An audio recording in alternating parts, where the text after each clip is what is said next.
down or click a pic of this if you want, because these are the areas which haven't been referred to in relation to domestic violence.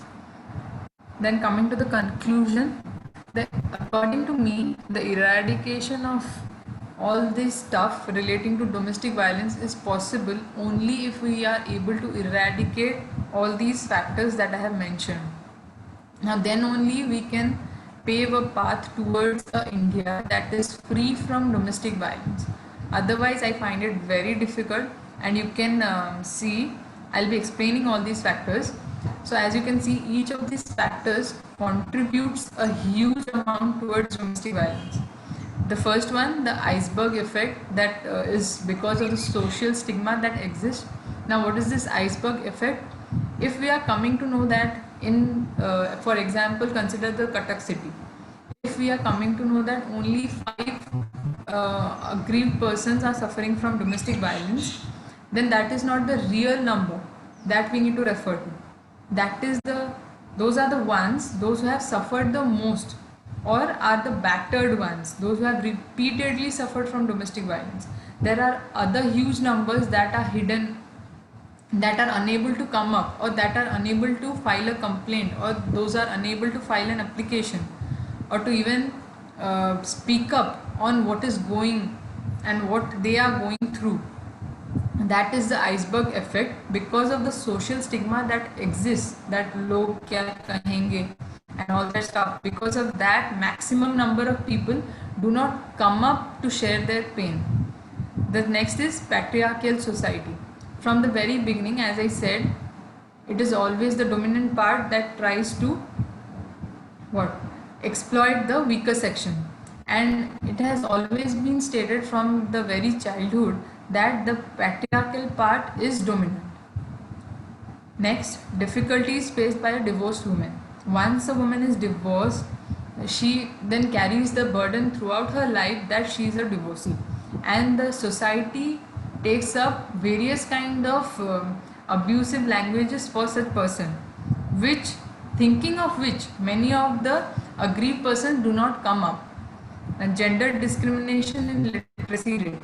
Now you must have marked this in people, those who are in lower middle class or below poverty line, those are even unable to send their children to school. They usually try very hard to send their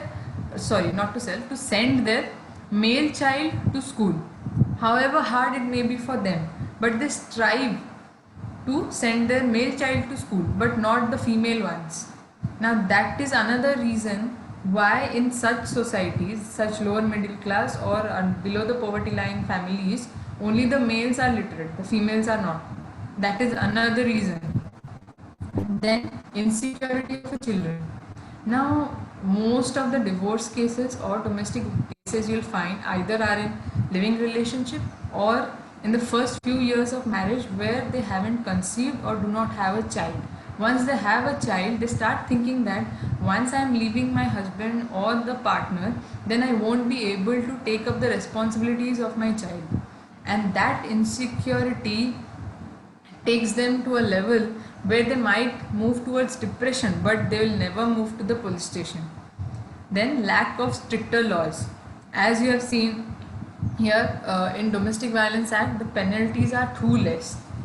Now 20,000 rupees, how much it is for a person who is dominant enough to provide conditions to a wife where if one is enough stable, then 20,000 is nothing for that person. A person is strong enough with that financial capability to abuse the wife or the partner. If you have money, then you can abuse. So what does that mean? There should be a leveling, like there should be a, like you have tax rate, tax slab. So according to the income, this should have been fixed. The penalty should be fixed according to that. Then only it might strike into the minds of the respondents. Then wanting for a male child. Even people, you can, I referred to that in your emotional and verbal abuse. Verbal abuse is maximum in cases where the woman or the aggrieved do not have a female child. do not have a male child or have a female child, because they could not give birth to a male child, they suffer verbal abuse the most. Then wanting for a male child, Khap Panchayat's dominance in villages. Now you must have heard about many villages where the Khap Panchayat even gives death sentences. Have you heard of that? In such cases, and that too in which cases they give sentences like death sentences in cases where there are intercaste marriages, that to the female counterpart, in cases where there is domestic violence between husband or wife or so, and the wife tries to separate, then also death sentences to the woman. And if you have watched Satyamev Jayate, that part of domestic violence, and that interview with the heads of the Khap Panchayats, you would love it. You can search for it in the YouTube, and you can watch how, to what extent they move to argue to prove that till date they are doing the right thing by providing death sentences to such people. Means they say that you are bound to suffer from domestic violence if you are a female. So with that, I end my speech.